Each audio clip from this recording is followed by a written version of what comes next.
अस्सलाम वालेकुम। उम्मीद है आप सब खैरियत से होंगे।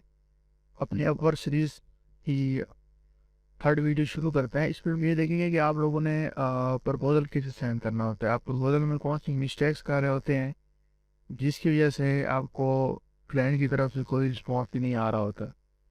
तो जब भी प्रपोजल सेंड करें, ये मैंने एक एग्जाम्पल प्रपोजल ओपन किया हुआ है। इसको हम देखते हैं कि कौन कौन सी चीज़ें आपने कौन कौन से पैरामीटर देखने हैं, देख के आपने प्रपोजल सबमिट करना है।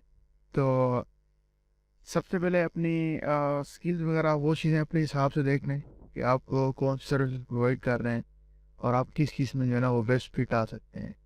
और कभी कभी तो फाइवर या क्लाइंट ने खुद ही यहाँ पे चेक लगाया होता है कि आपके इतना जीएसएस होना चाहिए, आपके बजट ये चीज़ें होनी चाहिए। तो उसके ऊपर आप करेंगे तो वो एक रिस्क वाली बात होती है, क्योंकि फिर वो जब क्लाइंट को नज़र आता है तो उसको ये नज़र आता है कि आपकी बेस्ट मैच में नहीं आ रहा, तो थोड़ा सा उस पर ना वो इरिटेट होता है। तो प्रपोजल सबमिट करने से पहले आप ना क्लाइंट की हिस्ट्री ज़रूर चेक किया करें। यहाँ पे ये उसका हायरिंग रेट कितना है, कितना पे कर रहा है। एक क्लाइंट की आप ये भी इसी चेक कर लिया करें कि वो रिसेंट प्रोजेक्ट पे कितना पे कर रहा है और उसकी रिव्यू कैसे हैं। कुछ कुछ क्लाइंट ऐसे भी होते हैं कि वो आपको प्रोजेक्ट तो मिल जाएगा बट वो आपको बहुत ज़्यादा ही तंग करेंगे। तो इन उनके रिव्यू लाजमी देखा करें कि वो उसको जनाब दूसरे फ्रीलांसर से कैसे रिव्यू मिल रहे हैं। ये चीज़ें चेक करने के बाद आपने उसका यहाँ पर हायरिंग रेट चेक करना है। अगर 50 से कम आ रहा है तो बहुत ज़्यादा जॉब सबमिट की हुई है, या हायरिंग बिल्कुल है ही नहीं, तो उस पर कोशिश करें कि अपने कनेक्ट मैं तो आपको ये सजेस्ट करूँगा कि ज़ाया ना करें। अगर उसका हायरिंग रेट अच्छा आ रहा है और अच्छा पे भी कर रहा है तो आप उस पर लाइक जिस तरह ये क्लाइंट है आप इसको देखें तो इसने रिसेंटली जो है ना कोई $200 का एक प्रोजेक्ट वो किया हुआ है। तो इसके ऊपर अगर आप अपने 8 कनेक्शन भी 10 कनेक्शन भी लगा देते हैं तो उस पर इतना नहीं होता, हो सकता है वो आपको प्रोजेक्ट मिल जाए। जैसे वो आपसे आके बात करेगा तो वो आपको अपने कनेक्शन मिल जाएंगे और एक अच्छा वो मिल जाएगा,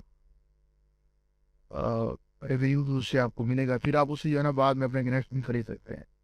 तो ये चीज़ें क्लाइंट की सारी हिस्ट्री चेक करने के बाद आपने उसको प्रपोजल को रीड आउट करना है। और रीड आउट करने में आपने एक ही चीज़ इसमें नोट करनी है कि उसकी डिमांड क्या है। अगर इन शॉर्ट मैं कहूँ तो उसको ये कहते हैं कि आप उसका पेन पॉइंट यहाँ पे फाइंड करें कि उसको उसका मेन पेन पॉइंट क्या है, वो किस चीज़ की बात कर रहा है। तो अगर मैं इस प्रपोजल को रीड आउट करूँ, without taking existing Google Stack will modernize and take more work for using UV will provide and branding। तो इसमें अगर हम देखें तो इसका जो मेन पेन पॉइंट है ना वो मॉडर्न है, कि मतलब उसको एडवांस और मॉडर्न प्रेजेंटेशन चाहिए। तो ये उसको एडवांस मॉडर्न फ्रेश बिल्कुल न्यू होनी चाहिए, तो ये इसका पेन पॉइंट है। तो इसी पेन पॉइंट को लेके आपने ना उसकी हुक जो है ना वो लिखनी होती है। जब आप उसकी हुक लिखते हैं तो वो उससे बहुत ज़्यादा अट्रैक्ट होता है। फिर नीचे उसको आपने उसका सोल्यूशन प्रोवाइड करना है। इंस्टेड ऑफ आप लंबी लंबी थ्री पेज करते हैं कि मैंने इतना काम किया हुआ है, मेरा दोस्त मैंने प्रोजेक्ट्स किए हुए हैं, मेरा इतने साल का एक्सपीरियंस है, ब्ला ब्ला ब्ला। आपने उसको उसका सोल्यूशन प्रोवाइड करना है। आप अगर उसको उसका सोल्यूशन प्रोवाइड करेंगे तो डेफिनेटली वो आप आगे आपसे बात भी करेगा। और अगर आप इसके ऊपर प्रपोजल सबमिट करें तो कुछ इस तरह आपके पास आ जाएगा। ठीक है, बजट वगैरह आप देख लें, प्रोजेक्ट अपने प्रोजेक्ट हिसाब से, और बिल्कुल मार्केट रेट के ऊपर करना है। अपना रेट डाउन भी नहीं करना और बहुत ज़्यादा हाई भी नहीं कर देना कि वो क्लाइंट है ना वो भाग के चला जाए। क्लाइंट की जब आप हिस्ट्री देखते हैं तो वहाँ से आपको आइडिया हो जाता है तो क्लाइंट कितना पे कर रहा है, कितना पे कर सकता है।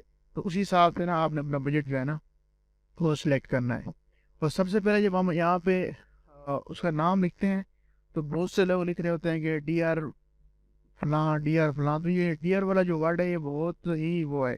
और सर और मैडम जो हम लिखते हैं तो ये भी एक अच्छा वो नहीं जाता, क्योंकि हमें कोई आइडिया ही नहीं होता, क्योंकि कि वो आगे से कोई कंपनी का है, कोई कंपनी है, कोई मैडम बैठी हुई है, कोई टीचर सर बैठे हुए हैं, कोई क्या बैठे हुए हैं। तो सर मैडम वाला वर्ड बिल्कुल ना क्या करें, जस्ट हाई लिखा करें। और उसका अगर नाम आपको पता है, क्लाइंट हिस्ट्री में जाके अगर आप देख सकते हैं तो आप उसका नाम लिख दें। ठीक है, और नहीं तो फिर सिंपल हाई लिख के यहाँ पे आपने उसकी ना हुक लिखनी है। अब हुक आपको कहाँ से मिलेगी? हुक या तो आप यहाँ से खुद से बना सकते हैं। इन हुक्स के टेम्पलेट्स भी मैं आप लोगों को प्रोवाइड कर दूंगा, प्रपोजल के टेम्पलेट्स भी आप लोगों को प्रोवाइड कर दूंगा। हर उसके टेम्पलेट्स पड़े हुए हैं। हर फील्ड की टेम्पलेट मेरे पास पड़े हैं और मैं सारे आप लोगों के साथ शेयर कर दूँगा। तो यार चैट जीपीटी से भी इसकी हुक लिखवा सकते हैं अगर आप इसको कॉपी करें। अगर मुझसे आप पूछें कि इसकी हुक कौन सी होगी, तो मैं तो आपको यही कहूँगा कि इसकी हुक ये होगी कि are you looking for visual appealing and border advance and eye catchy presentation and you it बोला है। तो ये मैं मेरी तरफ से ये हुक है, तो ये पहली लाइन को रीड आउट करेगा, तो उसके बाद ही मैं उसको अपना प्रपोजल जो है ना, सॉरी अपना पोर्टफोलियो शो करा दूंगा। तो क्योंकि जब वो मेरे काम को देखेगा तो वो बहुत ज़्यादा ही अट्रैक्ट होगा। मतलब यहाँ पे ये सब कुछ लिखने के बाद जो मैंने अभी बोला है कि आर यू लुकिंग फॉर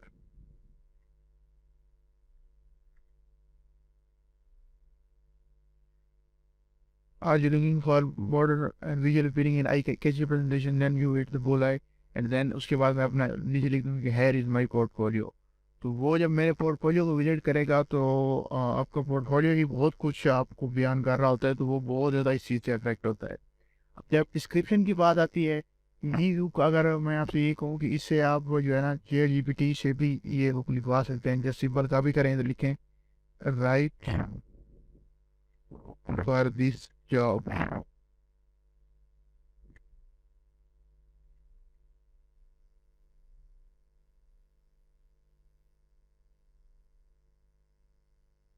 ये आपको यहाँ पे हुक लिख के देगा। अगर इसको आप शार्ट भी करना चाहें शार्ट भी कर सकते हैं, या इसी कहें कि राइट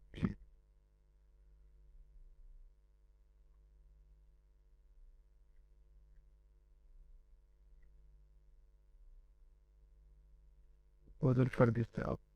तो आप इसे जो है ना अपना प्रपोजल भी लिखवा सकते हैं। जब भी आप चैट जीपीटी से प्रपोजल लिखाएंगे जैसे, तो वो आपको कुछ एक टेम्पलेट बना के देगा।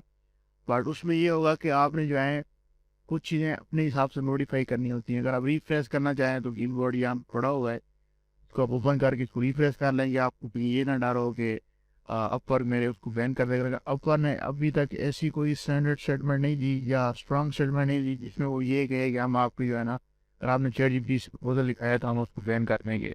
फिलहाल वो ये कह रहे हैं कि हमारी टर्म एंड कंडीशन और रूल्स की वायलेशन ना हो तो हमें उससे कोई इशू नहीं है। हालांकि अगर फिर भी अगर आप खुद को सेव करना चाहते हैं तो इस पर आप कर सकते हैं। बट अभी तक किसी को कोई इशू नहीं है यहाँ।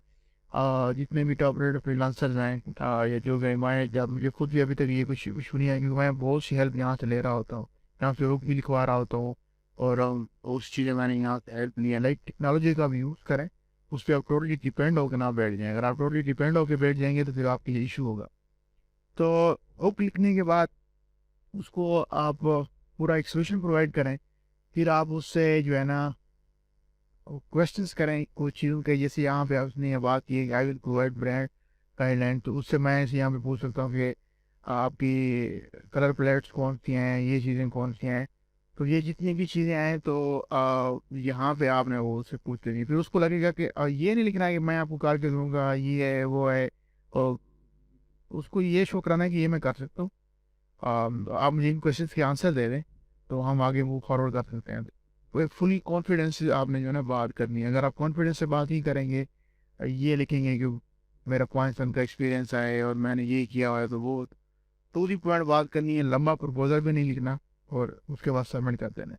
सबसे पहले आपने क्या करना है, सबसे पहले जैसे मैंने आपको बताया बुक लिखनी है, बुक के बाद डिस्क्रिप्शन लिखनी है, और डिस्क्रिप्शन के बाद जो है ना आपने यहाँ पे पोर्टफोलियो का लिंक देना है। अब पोर्टफोलियो कैसे बनाना है, पोर्टफोलियो को भी मैं इंशाल्लाह नेक्स्ट वीडियो आ जाएगी।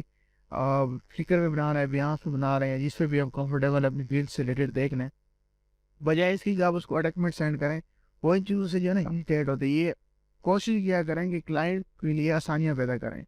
आप एक लिंक पे क्लिक करना और उसके लिए देखना ईजी है, या आप उसको 4-5 फाइलें अटैच कर दें, वो वन बाई वन आपकी एक फाइल की फाइल खोलता रहे, डाउनलोड करे, फिर उधर से जाके चेक करे।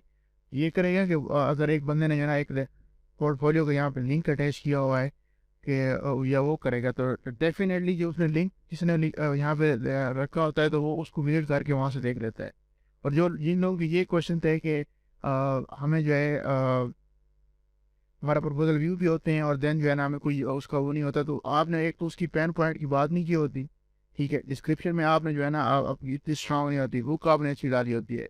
और आपका जो पोर्टफोलियो होता है वो यहाँ पे डिपेंड कर रहा था। आपका पोर्टफोलियो यहाँ पे ये होता है कि आपने यहाँ ने फाइलें अटैच की होती हैं। जब फाइलें आपने यहाँ पे अटैच की होती हैं तो मेरा नहीं ख्याल कि आजकल के इसमें कोई जाके आपकी वन बाय वन जो है ना वो फाइलें जाके चेक करें। हाँ, अगर वो खुद फाइलें मांग ले वो एक अलग बात है, बट 90% यही कर रहे होते हैं कि यहाँ पे जो है ना आ, उसका पोर्टफोलियो का लिंक डाल दें तो वो यहाँ के अपने बाप की पोर्टफोलियो को विजिट करने का। तो उसके बाद नीचे आप अपना नाम लिख दें, जो भी आपका नाम है। तो बेस्ट रिगार्ड लिखें या जो भी लिखें वो आपकी मर्ज़ी है। तो इस हिसाब से अगर आप कुछ प्रपोजल सबमिट करेंगे तो डेफिनेटली आपको एक बहुत ही अच्छा रिस्पॉन्स आएगा। बाकी प्रपोजल के टेम्पलेट्स और वो सारी चीज़ें मैं आप लोगों के साथ शेयर कर दूंगा। हर फील्ड से रिलेटेड टेम्पलेट्स पड़े हुए हैं, आप उनको देखेंगे तो बहुत फ़ायदा होगा। उसको आप मॉडिफाई करके जो है ना आप अपने हिसाब से प्रपोजल सबमिट करें तो बहुत ही अच्छा आपको रिस्पॉन्स आएगा। तो मिलते हैं नेक्स्ट वीडियो में, तब तक अपना ख्याल रखिएगा।